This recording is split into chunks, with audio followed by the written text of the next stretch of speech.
इस क्वेश्चन को मैथमेटिकली करना तो बहुत लेंथी है। Proper way will be doing this question with the help of geometry. और दूसरी बात, इस क्वेश्चन को करने के लिए आपको ये वाला फॉर्मूला पता होना जरूरी है कि इलिप्स के ऊपर कोई भी पॉइंट ले लिया जाए, उसका दोनों फोकाई से डिस्टेंसेस का सम हमेशा मेजर एक्सिस की लेंथ के बराबर होता है। यदि ये मेन प्रॉपर्टी आपको पता है तो बस मैं आपको ये बताऊंगा कि इस क्वेश्चन में जो मेन डायग्राम यूज होगा वो कौन सा होगा। और इन दोनों बातों को यूज करने के बाद यदि आप क्वेश्चन को अपने आप ट्राई करना चाहो तो कर सकते हो। आप वीडियो को यहाँ पॉज कर लीजिए और उसके बाद ट्राई कीजिए। बस मैं आपको ये बता देता हूँ कि इस क्वेश्चन में जो डायग्राम यूज होगा वो कौन सा होगा। The diagram will be this equation will represent a ellipse and this equation will represent a circle as shown here। इसके बाद चाहो तो आप क्वेश्चन को अपने आप ट्राई कर सकते हो। Otherwise to do this question, पहले मैं क्वेश्चन को पढ़ देता हूं।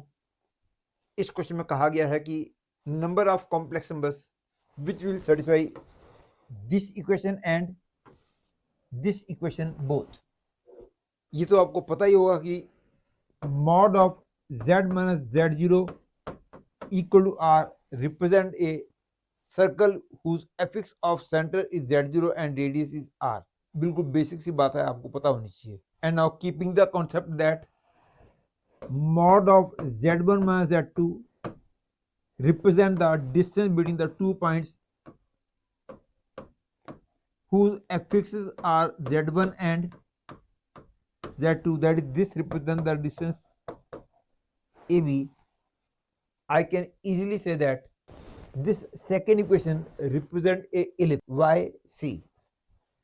Clear है? This means mod of z minus 0 plus z minus 4 equal to 6।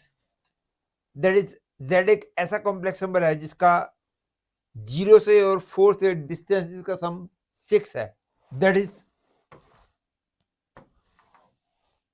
0 यदि यहाँ है, 4 यहाँ है, तो जो प्रॉपर्टी है कि इलिप्स के ऊपर कोई पॉइंट ले लें उसका इन दोनों से डिस्टेंस का सम कांस्टेंट होता है और यहाँ पे कांस्टेंट है, तो इसका मतलब गया locus of z will be A ellipse whose one focus will be at 4 0, other focus will be at 0 0 और ये पूरी लेंथ जो है वो 6 होगी। और इस 0 और 4 से क्लियर है कि इस इलिप्स का सेंटर जो है वो 0 + 4 / 2 दैट इज 2 पे होगा। और क्योंकि पूरी मेजर एक्सिस की लेंथ 6 है तो यहां से लेकर यहां तक की लेंथ जो है वो 3 होगी। तो ये वाला पॉइंट यदि 2 है तो ये वाला पॉइंट 5 होगा। और क्योंकि ये पूरी लेंथ 3 है तो ये वाला पॉइंट -1 हो जाएगा। That is this equation represent a ellipse with centre at 0 2 and length of major axis 6। Now to draw the diagram of ellipse, बस मेरे को माइनर एक्सिस की लेंथ निकल जाए तो I will be able to draw the graph. Clear है? A की value तो 3 आ चुकी है क्योंकि 2a की वैल्यू 6 है।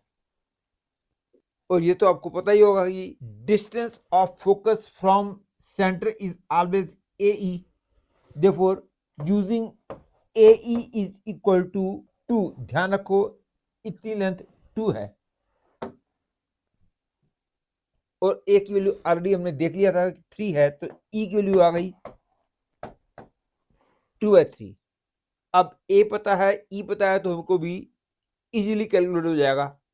तो मेरे को माइनर एक्सिस की लेंथ मिल जाएगी। And I know that b square is equal to a square into 1 minus e square।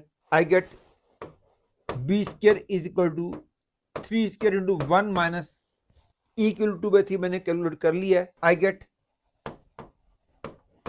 2/3 square that is 9 minus 4 that is 5। मतलब कि इस इक्वेशन के लिए जो इलिप्स बनेगा वो ये होगा जिसका सेंटर 2 0 पे होगा, एक फोकस 4 0 पे होगा, दूसरा फोकस 0 0 पे होगा। और ध्यान देने वाली बात यह है कि क्योंकि ये इक्वेशन जिस सर्कल को रिप्रेजेंट करती है उसका सेंटर 4 3 है और रेडियस 2 है। सेंटर 4 3 का मतलब सेंटर इस लाइन से जस्ट ऊपर होगा, यहाँ पे सेंटर 4 3 होगा, रेडियस 2 है। दैट इज मैं कह सकता हूं कि सर्कल और इलिप्स दो पॉइंटों पे कट करेंगे। देखो the number of points of intersection of these two curves is this. इस क्वेश्चन में मैंने इस कॉन्सेप्ट को यूज किया है कि this equation represent a circle with apex of centre z0 and radius r। देखो this equation represent a circle with centre 4 3 and radius 2। वैसे बहुत बहुत छोटी सी आपको पता ही होगी। Hence the final answer is C is the correct choice.